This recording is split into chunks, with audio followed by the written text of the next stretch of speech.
The role of the salesperson is not to get too much into the operational side of things. Actually, the role of the salesperson is to sort of bury the operations team with a lot of work. And that happens when you have a lot of customized offers and so on and so forth. So they have an understanding of it and understanding of the process is fine, but they shouldn't be focusing on solving things from an operational point of view.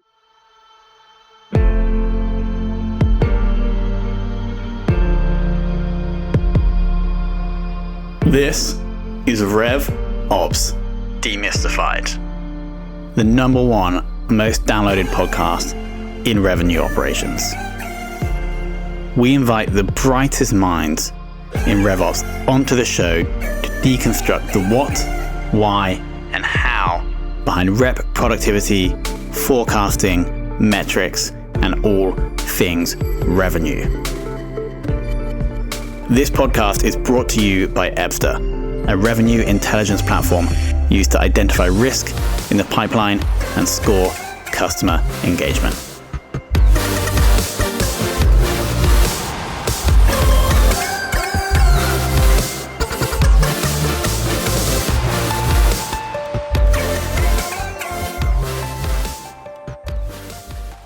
Hello and welcome to another very special episode of the Sales Ops Demystified podcast. Today, we're joined by Gabriel Hobbs, who is the head of sales operations at Tacton. Gabriel, welcome to the show. Thank you, Tom, and thank you for reaching out and having me on the show. Great to be here. Our pleasure entirely. Now, first, I want to understand, because you have a pretty extensive background in sales, and also before that, a little bit of time in marketing. So I want to first go to understand why we shifted, and I think this is correct, from marketing to sales, but then also why you went from sales into sales ops. No, that's accurate. Started off in marketing way back when. At one point,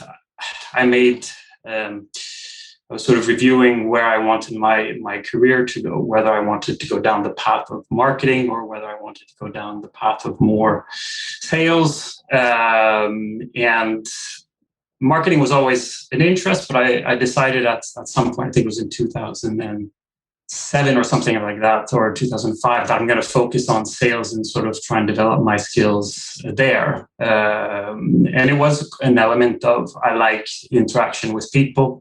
I like solving people's challenges, and understood that sales was a combination of those two. If you could listen to what the potential customer is looking for, what are their challenges, and then, as I say, when you're in sales, you usually have a bag of stuff that you're representing. And then having a look in my bag and seeing if any of the products or the services that I represent would solve this customer's challenges. And if yes, then present what I have and sort of have a dialogue with them. And if no, sort of say, I'm sorry, I don't have anything that could work for you. So let's leave it at that for now. But in the future, always leave some doors open for future business, essentially. So that's where the jump from marketing to sales went. And then after quite a few years in sales, I moved to Sweden, got involved into the tech industry here, had not heard so much of SaaS. This was back in 2009,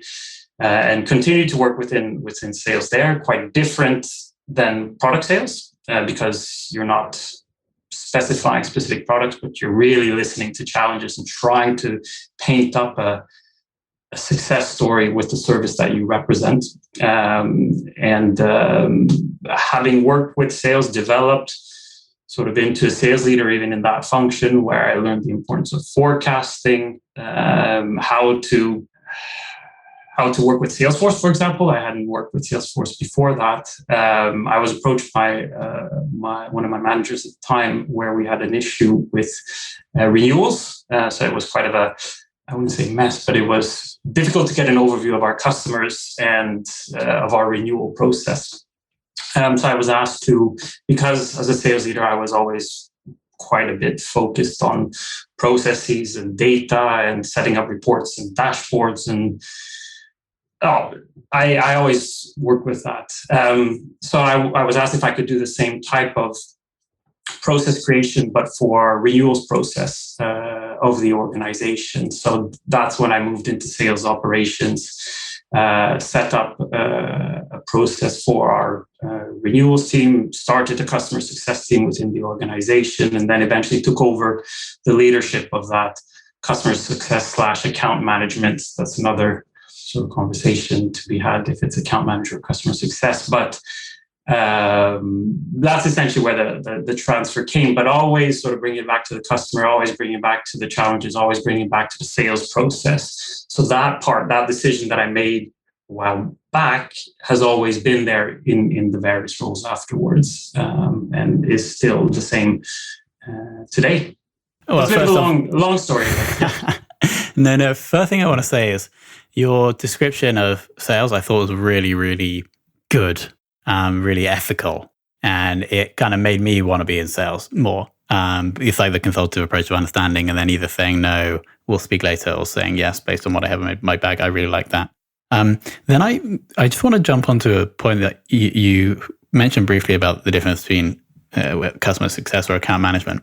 How do you guys deal with that at the moment? Is that as soon as someone buys, are they sent over to customer success and the salesperson or the account manager? Like, what is their role in that process after the sale?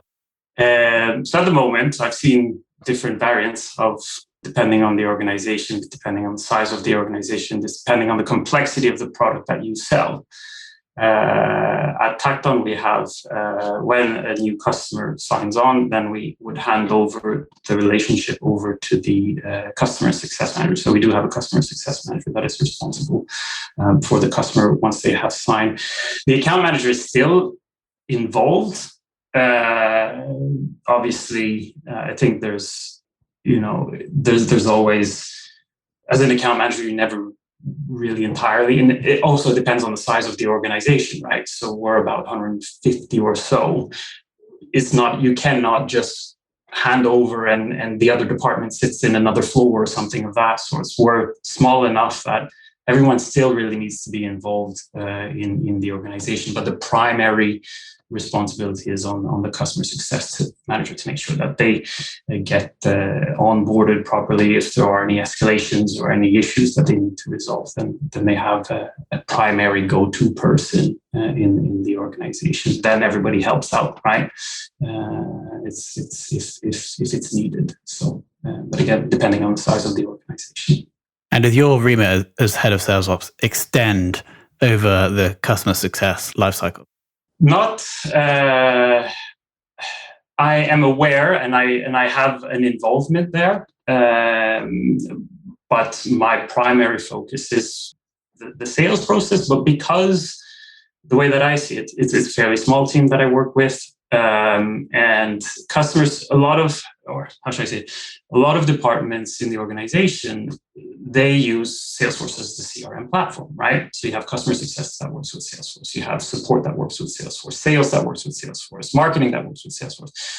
And having the responsibility for the CRM ecosystem, you kind of have to be involved with every department that is involved in that ecosystem.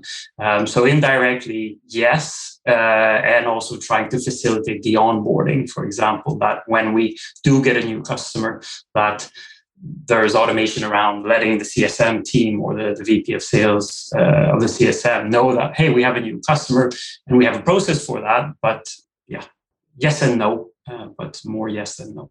Yeah, awesome. Just for the benefit of the audience, roughly how many reps do you have in the team, and also how many people in the sales ops function? In the sales ops function, at the moment, we are, including myself, 3 with an open headcount, and supporting a sales organization of about, I think it's 15 sales executives in 2 regions. So we have an office in North America, and we have an office here in Stockholm, head office, with a team spread out across Europe. Got it. I actually, just for this question, want to go back to a previous role at Clio. You mentioned that you transformed the way the Swedish sales team thinks and works. Could you share a little bit more about what you transformed there? Yeah, essentially, that statement that is on, I think it's a reference that wrote that about me. I had the capacity both of sales ops, but I also had the head of sales hat on for the Swedish team. And when I came in there, it was very much, I did the rounds and sort of interviewed all the account executives to understand how they worked. And they all had a very similar approach of working. It was, I come in the morning, I have a list of new leads that came in, and I go through that list. I have a list of tasks, and I go through that list of tasks. And it was very much of a, here's the service. There's also a software as a service service that we represented. And it was, the demos were very much focused on, here's how you do this, click, click, click, click, click, to this more consultative approach where you come in.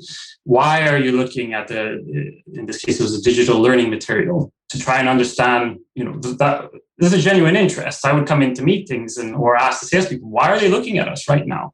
And get these salespeople to start asking those questions, the why questions, the how questions, the when questions, so that not only can you qualify in, qualify out, but also get an understanding of where am I going to put this opportunity in my forecast. Hence the when question and the who's involved in the decision-making process.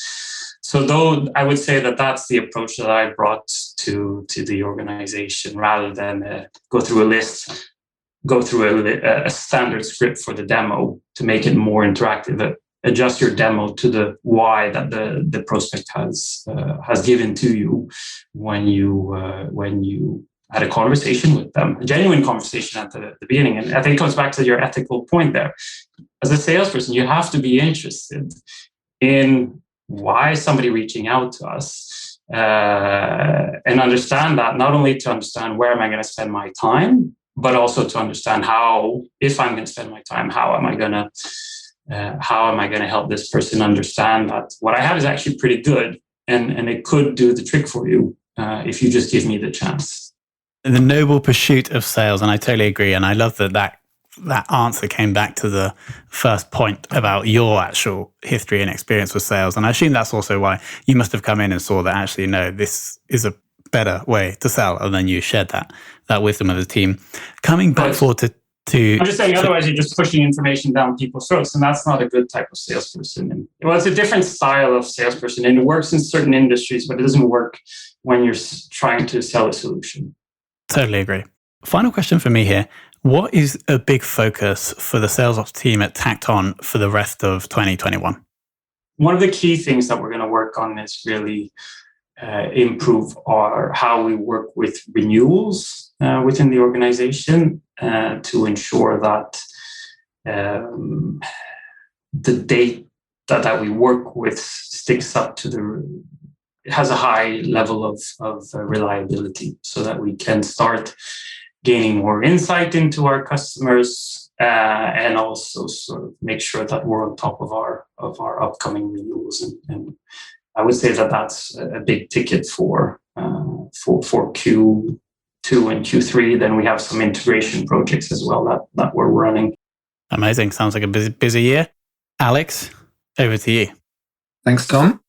And thanks, Gabriel. It was really helpful, really interesting just listening through and hearing what you had to say.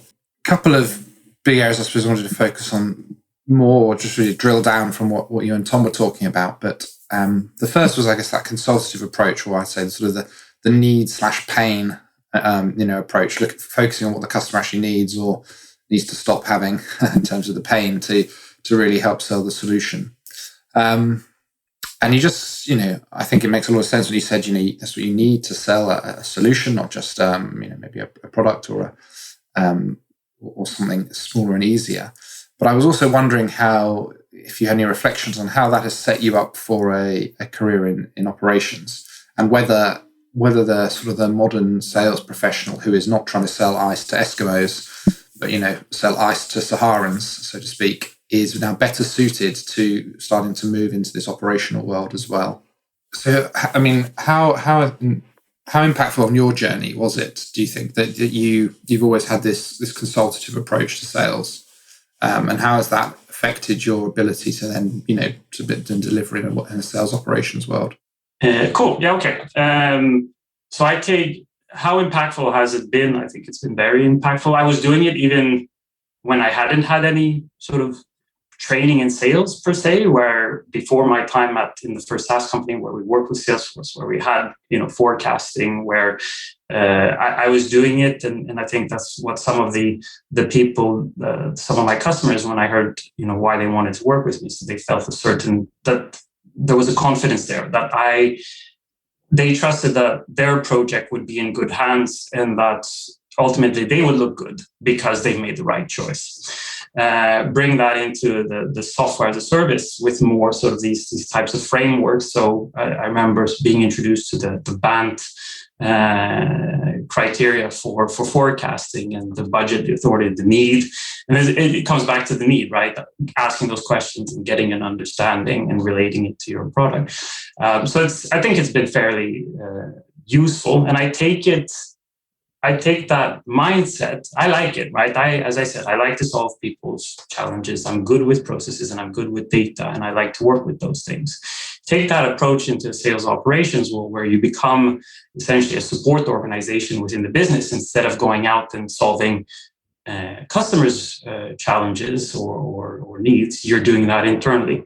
So when you sit down with various stakeholders in the organization, is to understand what are the challenges that this organization or that this person is facing, asking the questions that need to be asked, and then, okay, now I can help you. And this is the way that I can help you. So I think I take it across internally as well with my internal customers.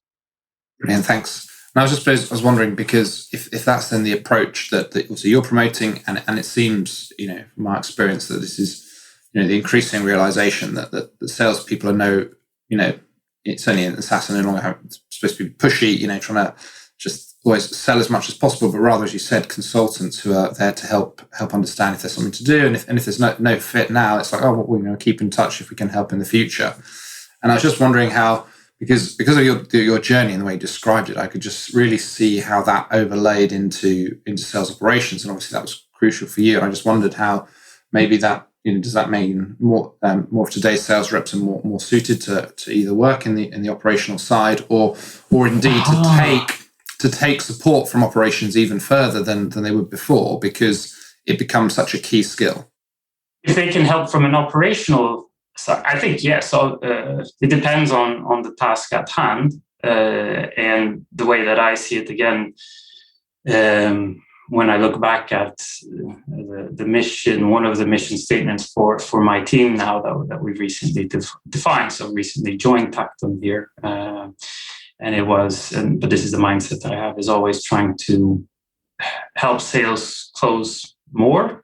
So you don't want them to be too operational. And I think I had a quote from Mike Weinberg, Sales Simplified and Sales Management Simplified, where he talks about again, I don't know if I'm answering your question, but I just thought it was interesting. The role of the salesperson is not to get too much into the operational side of things. Actually, the role of the salesperson is to sort of bury the operations team with a lot of work. And that happens when you have a lot of customized offers and so on and so forth. So if they have an understanding of it and understanding the process is fine, but they shouldn't be focusing on solving things from an operational point of view. Tell us what you want, and then we'll get the contract signed. We'll figure out how to solve the operational side of things afterwards, because you're involved from the deal through to the invoicing and the renewals. That's our job. That's why we're there. So I don't know if that answers your question, but that's how I interpret the question. Yeah, no, thanks. I think it was certainly enlightening. I think you took a different approach whereas one I was thinking for that was probably more useful. And so very interesting as well. And a really good reminder to see, even though, and particularly I suppose if people are prone to sort of thinking through, solving these problems as their consultative approach, you want to say, no, go solve your customers' problems. Let us solve our internal problems, because that's our role. We want you as much time with the prospect than and they use us as a resource when we're talking about deals, because that way we can get, what are you trying to do with this deal? Okay, fine. Then, write that special term this way or do this that way. When we're working with forecasts, here's what you need to update because the VPs of sales are looking at it this way. So can I help you? And so on and so forth. No, thanks. And then the other piece I just wanted to sort of touch on was a bit about I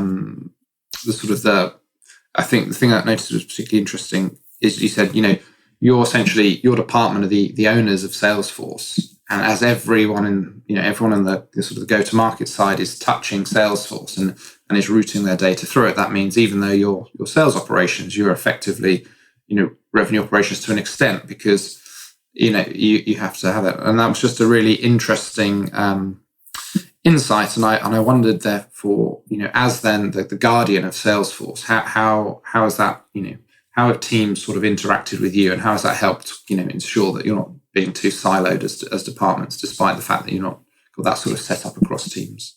How do the teams? I mean, we have regular. Again, if I interpret the question, we have regular sort of stakeholder sessions where we go through the list of the requirements. It also helps us, the question that you had, Tom, what is the focus for H2? That's because we've understood, speaking to the rest of the renewals element of side is partially sales has a vested interest in that, but so does the CSM team in particular have a vested interest in that. So it's by talking with the various on a regular, whether it be weekly. I have some meetings that are more on a weekly basis, and some that we'll be introducing on a more monthly round the table. Sort of, this is what we have on our board. Which ones are the key priorities? What's a burning issue? How big of a piece of effort is it? And then prioritize those pieces of work. A bit like it's a CRM roadmap with various departments involved. And yes, it is sales ops, and that's where a lot of my focus is spent on. But we have a dedicated Salesforce admin, and he's more the RevOps across the organization, where I have some insights into what else is happening within the organization, what are the needs there. Yeah, so that's helpful. So then, because he's the sort of the owner, he can see if CS is requesting something, it's like, oh, that's very similar to something we're already doing with sales. Why don't we see if we can align that to make it a smoother process? You can have that kind of nice feedback system through. Yeah. And then my level of involvement when working with the various sort of projects will be higher or lower depending on whether it's more of a sales related task or not. But I think it's interesting with the revenue ops and sales ops. It's difficult to, especially when you have a small organization within a smaller organization, to really justify that you have a RevOps only person, or whether you would have a more across the board person and label it as sales ops or instead of RevOps. I think it's. Thank you very much. I think, Tom, it's probably time for you to come back and ask the one question that you forgot to finish with. Alex, that's so true. How could I possibly forget? Gabriel, who in the world of sales ops would you most like to take for lunch? That's a good question, Tom. And I have reflected a bit on it. I'll give you the who and then I'll give you the why as well, if that's okay. Who is Martin Hansen, and he is head of sales up at Clio. So he took over from my position a few months back. He has background, I think he was about 12 years or so from Microsoft. And the reason I would like to sit down and have a chat with him over lunch is really to understand where has he taken things from sort of where I left off. Because every time you come into sales ops, you inherit a setup or a way of working from a previous leadership or a previous sales operations person. Some stuff you keep, some stuff you tweak, some stuff you stop doing, start, stop, continue. And I'd like to understand what was the start, stop, continue that he's put in place at Clio. That's a really, really good answer. I love the openness to understanding what Martin may have loved or may not have loved with the sales ops function. So I think that's a really, really awesome answer. Maybe we'll try and get Martin on, not to talk about the sales function. That's for the lunch. That's for the lunch. No, I understand. It's for the lunch. It's not for the podcast, of course. Amazing. Gabriel, I want to thank you for coming on. I think the core thing, and it is quite simple. I think it's in the book, the sales book that I can't quite remember now, but it's about like this healthy approach to sales that obviously you learn and you implemented, but then you clearly encourage with all of your reps. And I think that's the one thing that I think the audience should take away here is really taking the view of helping the customer and then directing them on to a different way if you can't solve their problem. But then, of course, if you keep doing that, ultimately you'll build trust and maybe you will sell them something in the future. And that's what I really liked about this discussion. So thank you for coming on. No worries. It's been my pleasure. Thank you, Tom and Alex.